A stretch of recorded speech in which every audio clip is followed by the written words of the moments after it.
Hello and welcome to PMCLounge.com. We are talking about Six Sigma today, which is yet another concept that comes from the quality management knowledge area, the quality management domain. Now, this video, we are not just covering what all that you should know about Six Sigma from PMP exam perspective, but we are also giving you a comprehensive introduction to the very topic of Six Sigma. There are several other certifications available out there that deal with Six Sigma. So if you find this topic interesting enough, you can also go ahead and pursue those certifications. So as always, if you're into reading articles rather than watching videos, then first link in the description will take you to a related article on Six Sigma over at our official website pmclounge.com. So do check that out. Very, very important. And as always, second link in the description will take you to a playlist that contains all the videos that we have discussed on the quality management knowledge area. That being clear, that being said, let's get started. So Six Sigma is represented as Six Sigma, the sign of Sigma, as you can see.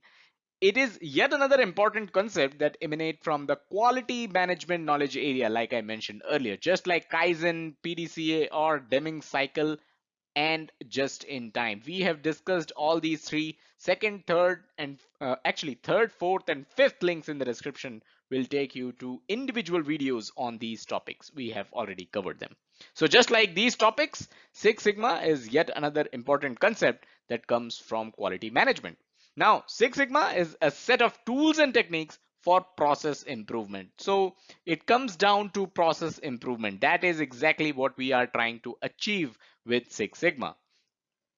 Now, important names and companies. This could be a straightforward question in your PMP exam as well. This was introduced by Bill Smith at Motorola in 1980.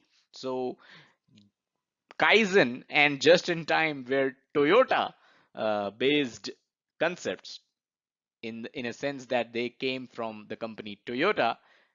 Six Sigma is a concept that came from the company Motorola, but it was made central to General Electric business strategy by Jack Welch in 1995. So Jack Welch is pretty famous. General Electric is also very famous. One of the reasons why they are famous is basically adopting the Six Sigma concept. So what exactly is the goal of Six Sigma? We talked about how the basic concept is to have process improvement, but how? So Six Sigma strategies, they seek to improve the quality of the output of any process. So any process, no matter what kind of process it is in your organization, the quality of the output of that process is what Six Sigma strategies seek to improve. Now, how do you do that? Number one is by identifying and removing causes of defects. So basically making sure the root causes of defects are removed so that there are no more defects. And number two is minimizing variability in manufacturing and business processes. So having more constants, instead of variables. So minimizing variability is important, and that is how these are the two basically ways by which Six Sigma tries to improve the quality of the output of any process in the organization. So let's look at Six Sigma in action. Enough of theory, right? Now, several quality management methods, statistical methods are used in this process. So there are several methods that are used as part of Six Sigma. It's not just a single method which is used to achieve Six Sigma quality. Now, a special set of people are developed within the organization that are experts in these methods. And this is where those certifications come in handy that I spoke of in the beginning. There are several certifications related to Six Sigma.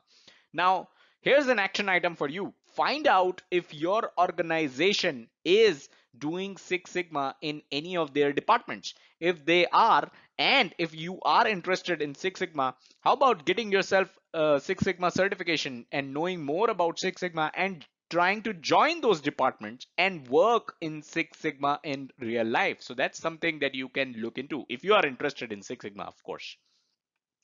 Now, each Six Sigma project carried out within an organization follows a defined sequence of steps. Okay. This is how we are reducing variability, a point that we saw in the previous slide. So in addition to following a defined sequence of steps, of course, it also has specific value targets. So what are we trying to achieve? Those are also clearly specified. For example, reduce process cycle time, reduce pollution, reduce costs, increase customer satisfaction, increase profits. These are some of the value targets, specific value targets that Six Sigma project tries to achieve. All right, before we move further, I'd like to quickly remind you, if you're looking to clear your PMP exam in 50 days, we have a study plan on how you can achieve the feat in 50 days. Head over to pmclounge.com/PMP study plan and grab your free copy. All right, let's talk about the value of Six Sigma, because even if you're not aware of Six Sigma, you might have read or heard about Six Sigma, meaning certain defects per million. Let's talk about that here. So the term Six Sigma originates from terminology associated with statistical modeling of manufacturing processes.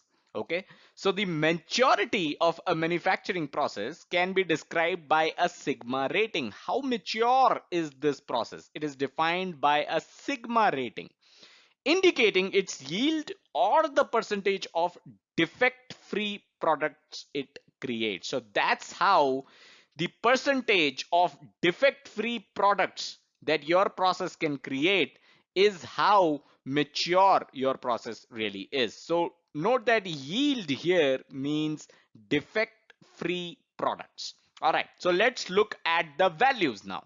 One sigma is 691,462 DPMO, which means defects per million opportunities.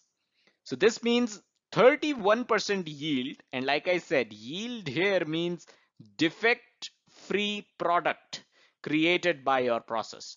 So if your process is 1 sigma, it means you are only creating 31% products which are defect free and 69% products which have defects. So pretty bad, right? 1 sigma.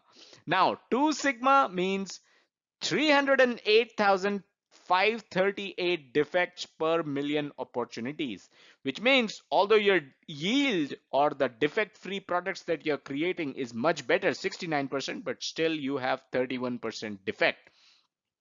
Similarly, 3 sigma 93.3% defect free products, 4 sigma 99.38% yield, which means only 6,210 defects per million opportunities. So only 6,000 odd products that are or the products that have been created are actually containing some defect. Others are all defect free. This is per million, mind you.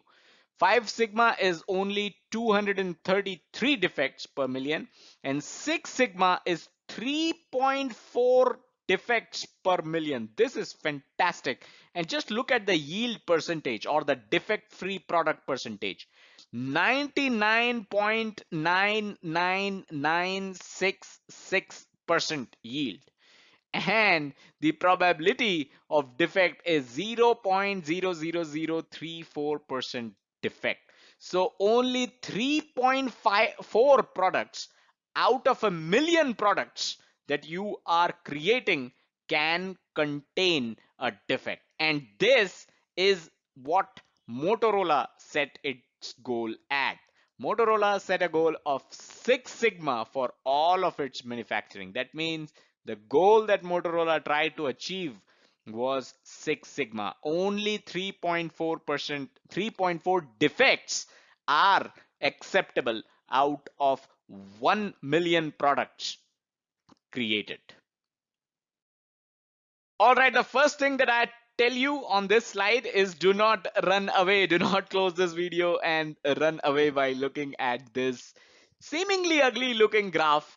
This is known as the bell curve. You have standard deviations written here. How did we reach here? What exactly happened that we came to this conclusion. So, to understand the relationship between Six Sigma and standard deviation, we can begin with plotting a large volume of data that takes the form of a bell curve. So, let's say you have 1 million products that have been created by a process. Now, you measure the quality of those 1 million products and you plot them on a graph. So this is the graph that you're going to get.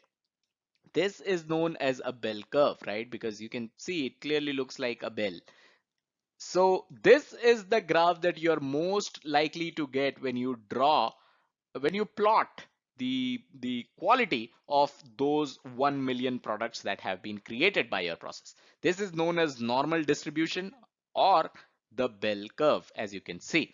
Now, this is your mean score. This is where most of the product in terms of quality lie. So this is your mean score. This is of course the highest, and that is why you have a bell curve. Now, standard deviation is used to measure how far the data is from the mean. This is the mean. How far is your data from the mean? This is how you basically use standard deviation for. This is -1, this is +1, right? So you can see here +1 standard deviation, -1 standard deviation. All the products that lie between plus and -1 standard deviation basically have same quality as others. This is how you can kind of understand standard deviation and Six Sigma, the relationship between the two. As you can see, 1 sigma above and below the mean, it covers 68% data, 34% each is already covered, with just a difference of 1 sigma above and below the mean. So that means 68% of the data is already covered in 1 sigma. At 6 sigma, which means this is plus minus 2 sigma and plus minus 3 sigma, that means a total of 6 sigma. The distribution, this distribution that you see, it basically covers 99.9966% of the data, which means it basically covers almost 100% of the data, which makes sense, right? If you add 2.5, 13.5, 34, and again 34, 13.5, and 2.5, you'll get almost 100%, right? It's 100%. So the data that is covered in the bell curve is almost 100% of the data can be drawn. And this is how you can draw parallels and understand the relationship between Six Sigma and standard deviation, right? So when you move from -1 to -2, what you can see is the defects could be probably more than others. And if you move from +1 to +2, the defects could be probably less than others. And when you move from +2 to, let's say, +3, the defects could be definitely less than others. This means this is probably the highest quality output that you have received.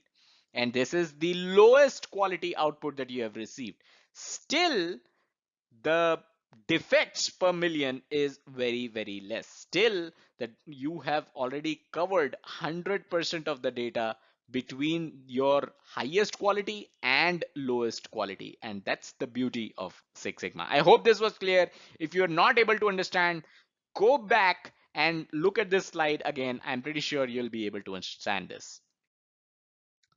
All right, finally, let's look at one other concept of Six Sigma, which is DMAIC or DMAIC. Now, this is an acronym for Define, Measure, Analyze, Improve, and Control. This refers to a data-driven improvement cycle used for improving, optimizing, and stabilizing business processes and designs. So why is this important? Because the DMAIC cycle is the core tool used to drive Six Sigma projects. So when you're working on Six Sigma projects, you are basically making use of this tool, the DMAIC improvement cycle. Now, note that DMAIC is not exclusive to Six Sigma and can be used as the framework for other improvement applications as well. So it is a good idea to learn about DMAIC, right? Not necessarily related to Six Sigma, but is one of the core tools that are used to drive Six Sigma projects. So let's look into all these five DMAIC. What do they mean? Define means you can define the business problem. That's the first step, right? And you can define who the customer is, and you can define what their requirements are. When it comes to measure, you need to establish performance baselines. You need to establish your the quality, the kind of quality that you need, right? How is the process defined? How are defects measured? What kind of quality are you looking at? Analyze is when you will identify, validate, and select the root cause for elimination. So you're already started working on it. You are already looking for issues. You're already looking for defects and their root causes. Improve is when you will identify, test, and implement a solution to the problem. So analyze is where you found the problem. Improve is when you're removing the problem by implementing a solution. Now this could be in part or in whole. And when I say in part or in whole, we are talking about the solution. The solution could be implemented in part or in whole to remove the root cause of the problem that we found in analyze. And C stands for control, which means embed the changes and ensure sustainability. How do you keep applying the same finding out of DMAIC to your process so that you can have the entire thing be sustainable and move ahead with greater quality? So that's all that we had in this video on Six Sigma. Hope you found it helpful and got value out of it. Do hit the like button. It keeps us motivated. Subscribe to the channel and hit the bell icon to stay notified whenever we upload new videos. Also, don't forget to check out the website pmclounge.com, your number one free PMP resource. Thank you.